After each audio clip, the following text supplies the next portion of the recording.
When I filled up the car with petrol and was about to pay, I discovered the banknotes in my pocket had turned to ash.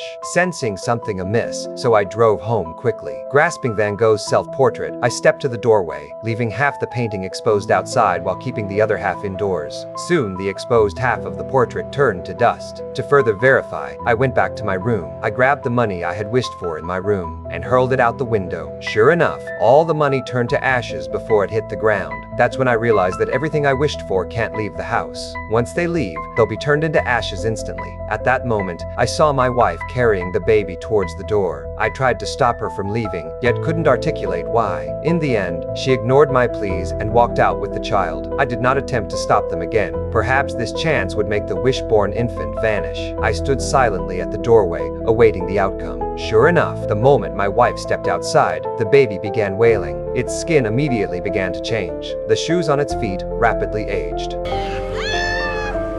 Hearing my wife's shrill cries for help, I couldn't resist opening the door and rushing out to help. When I brought them back to the house, I discovered the infant had grown into a 10-year-old boy. I finally understood the wish-born child would turn to ash the moment it left the house, for time outside the room accelerated 10,000-fold. I revealed everything to my wife, yet she still refused to relinquish the boy born of her wish. As days passed, protecting son became her dilemma. She deceived him, claiming the outside world teemed with germs, that only within the room lay safety. The more she insisted, the more his curiosity about the outside world grew. Eventually, leaving the room became his obsession. At every opportunity, he sought ways to escape, but my wife always caught him in time. Finally, she resolved to board up all the doors and windows.